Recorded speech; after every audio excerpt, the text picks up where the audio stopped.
Welcome to Preparing for the Collapse. I am your host, Spirit. Today we're going to be talking about something that took place across the nation in about 25 states. Not good information, folks, not good news. I'm going to be showing you today how to make homemade ketchup. Now, usually you'll spend $3 or $4 a bottle of ketchup in the store. We're talking about high fructose corn syrup. We're talking about unnatural chemicals and flavorings and whatnot, and you can spend a lot of money for it, and it goes really fast. Now, one thing we're all about here at Preparing for the Collapse is actually preparing for the collapse, but preparing for whatever might happen. Floods, tornadoes, maybe you just lose your job. So, it's good to be ready, folks. This is America. This is 2025. Things are not ideal.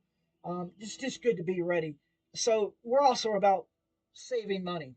Now, we live out in the forest, out in the wilderness, parked in northern Arizona currently, as most of my followers know. And this is the Nomadic Express Schoolie, and we're in the Nomadic Express Schoolie's kitchen. We do a lot of stuff in here. We make just about everything that we consume. Um, it just tastes better. It's healthier for you, and we save a heck of a lot of money, folks. So one of the things that's going to happen now that uh, there was a notification that went out today, and I know it showed up on people's phones here in Arizona. Come November 1st, there's no more food stamps. There's no more WIC.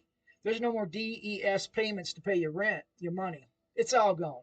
I don't know how long it's going to take for the government to go back into session, but until the government decides that they can agree on something, there's no more food money. There's no more housing money. There's no more baby assistance money going out to any of these people.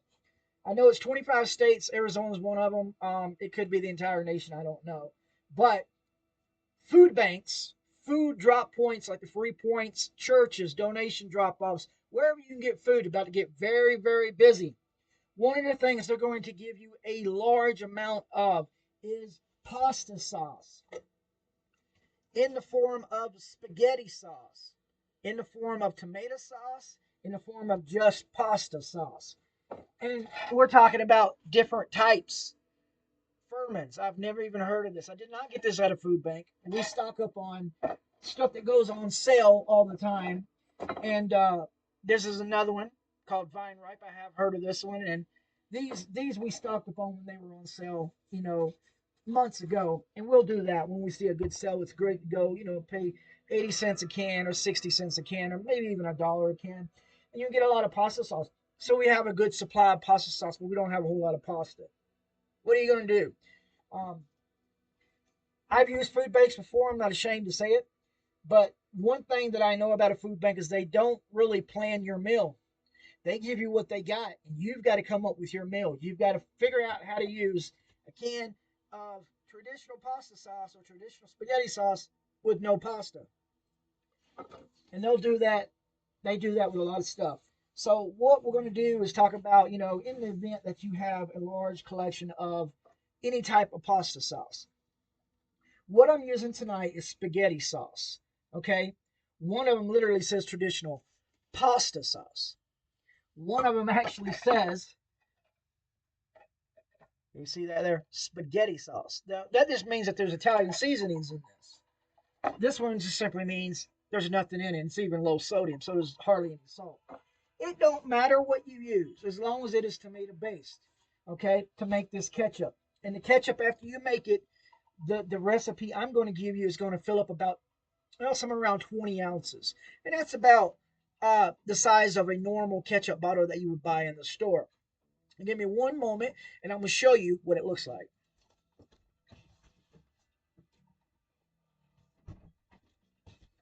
Now, earlier I made a batch of ketchup. And what we got here is a ketchup bottle that I bought some time ago, and it holds 19 and a half ounces.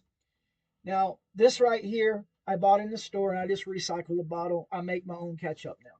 So we're talking about 19 and a half ounces, usually a little bit left over when I make it. So this recipe will make 20 ounces of ketchup. Okay. Step number one, you need 2 cups of pasta sauce. And again, I'm using uh, traditional and plain uh, spaghetti sauce, because if you don't use the plain sauce, you're gonna have to work your way around all those seasonings and such. And when we're talking about just ketchup, well, that seems to be strange. Nobody wants ketchup that has meat flavoring to it. Okay, let me wipe my hands off here. Okay, so now we have 2 cups of the spaghetti sauce into our stock pot here. The next thing you want to put in here is going to be 2 to 3 tablespoons of vinegar. Now you can use white vinegar, distilled vinegar, or what I like to use here is apple cider vinegar. Okay, and you're going to need 2 to 3 tablespoons. Now, if you plan on canning your ketchup, making a large batch, maybe double and a triple and quadruple in this recipe, you want to make sure your sugar and your acid levels are higher, because when you go to can something, those 2 things are very important. If you're just going to store it in the refrigerator, let's say you're just going to make one batch, 20 ounces of ketchup. This is not so important to make sure that you put the highest amount of acid or sugar in there. I said 2 to 3 tablespoons.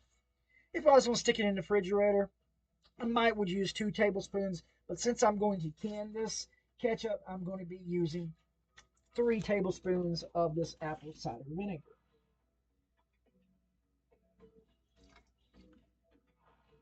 Now this gives it that twang, that ketchup twang that we all know. Okay, gonna give that a nice little mix there. The next thing we're going to put in here is our sweetener. A little note on the sweetener: you can use white sugar, brown sugar, maple syrup, or honey. Make sure we don't use a wet spoon when we put it into our jar. The brown sugar, in my opinion, is the best when you want traditional ketchup. If you want more of a rustic flavor or something that's more woodland type, you'd go with maple syrup. Okay, and I like to use brown sugar. It just pretty much does exactly what I like it to do. You want to use 2 tablespoons of your sweetener, 2 tablespoons of this brown sugar. Okay, again, the highest amount between 1 and 2 because we're going to be canning this later. Give that a good stir. And you got to have that sweetness. It's just not ketchup. All right, the next thing we're going to start putting in here is our seasonings. All right. Wow, that's already that's already tasting really good. All right, let's use another spoon for our seasonings. Now, the first thing you're going to put in here is onion powder.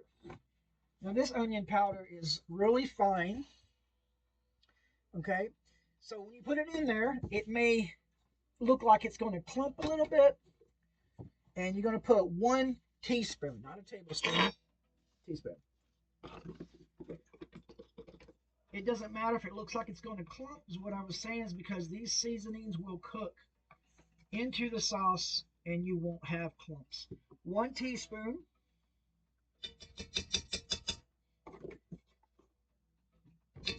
All right, so that's 1 teaspoon of onion powder. All right, use my little spoon here. Make sure I spread that around because this fine powder will clump pretty easily. And if you want to sift it, that's fine. Or if you don't use something that is fine as my onion powder, it may work a little bit better. All right, 1 teaspoon. All right, now we're going to go down to a half a teaspoon of garlic powder. So I got here a half a teaspoon of garlic powder going in, okay?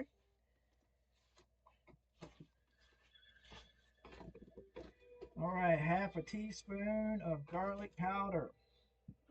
And if you want to put a little bit more, it doesn't matter. This is a very simple recipe, folks. And you can make it taste how you want it to taste. You also are going to put in, at this point, a half a teaspoon of ground allspice. And I'm going to tell you, this is optional. but it does give it that magic ketchup kick. Okay.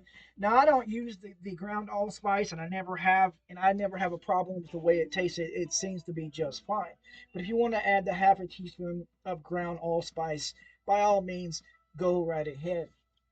All right. The next step is putting in the salt. This is important when it goes to canning your stuff as well. It needs a half a teaspoon of salt.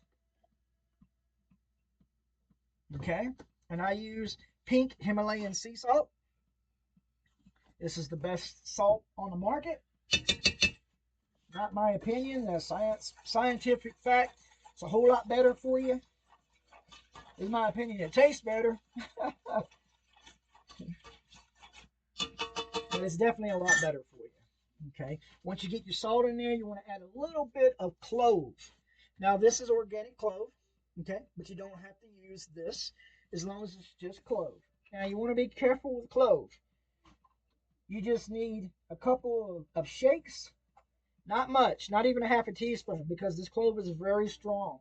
And what that's going to do, it's going to give it that deeper note of flavor. And you want that deeper note when you're talking about ketchup. Okay.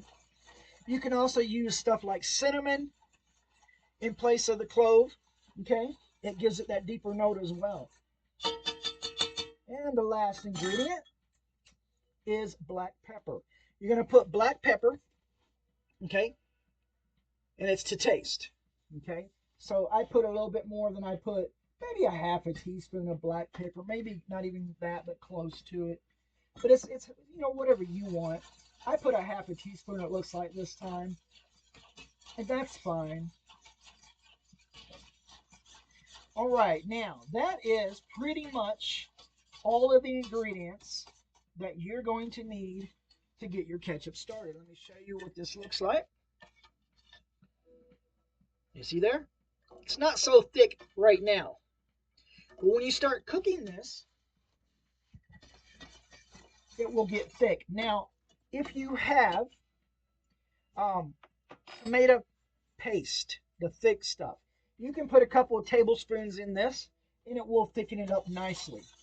But what I like to use, I like a little bit more thicker ketchup. So what I like to use, if I had it, it would probably be organic corn syrup. I also, excuse me, I know you can use filet powder, which is a thickener. But what my favorite go-to is, because I always have it on hand, is simply all-purpose flour. And everybody knows if you stick flour into any kind of a liquid ingredient or sauce, it's going to thicken it up. Now, the next step is you want to get this on your stove, and we're going to simmer this.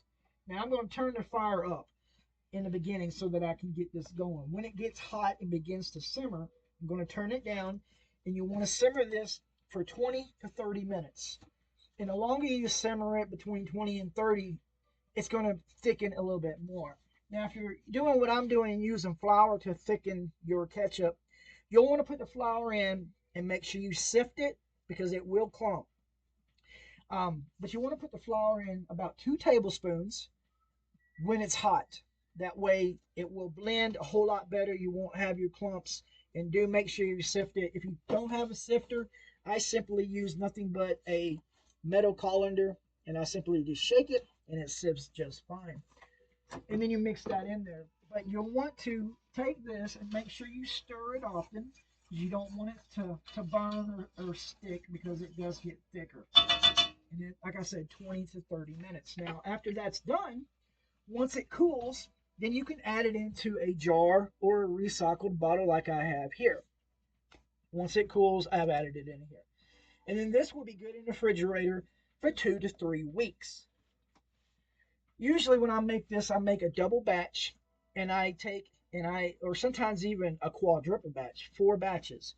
Okay, and I'll blend it all together, and I will can that into pint jars. Let's put it into my pantry, and I'll make sure I fill this and stick this in my refrigerator. This is for use now, obviously.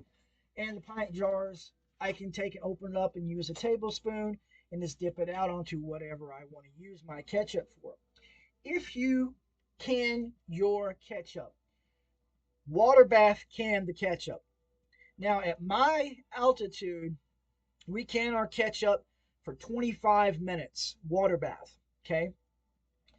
Now that's because I'm at high altitude. I'm over 8,000 feet here. If you're at much lower altitude, somewhere around 15 minutes of canning, water bath canning, your ketchup is just fine. Let it sit on the counter, your seals will pop, and then it will be good on your pantry shelf for years. Okay? That right there is how you make homemade ketchup. And believe me, you'll spend $4 or $5 on this right here. But for all these ingredients, you'll be able to make batches and batches and literally batches and batches of ketchup. You'll save a ton of money. And it tastes much better. Take it from me, this ketchup tastes so much better than what you buy in the store. Turn my fire down. And if you know about the ingredients that's in the most of the cheap mainstream ketchup, it's not really healthy. This ketchup here, you can make as healthy as you want. Low sodium, actual spices, real vinegar, plain sugar. It just you don't have to add in all of these preservation things and all these unnatural ingredients and you know artificial flavorings and such. We don't need all that. So here on Preparing for the Collapse, we're all about saving you money, showing you how to do things the old way. And I hope that you enjoyed this video here with me. It was great hanging out with you this evening. And I hope that if you like the video, hit that like button down there so other people will know just how awesome the video is. If you really would like to help us out, please subscribe to the channel. We're making videos all the time, videos that are going to save you money, that is going to make you healthier, that's going to help you live off the grid and prepare for the collapse right here on our YouTube channel. Thank you so much. We'll see you next time.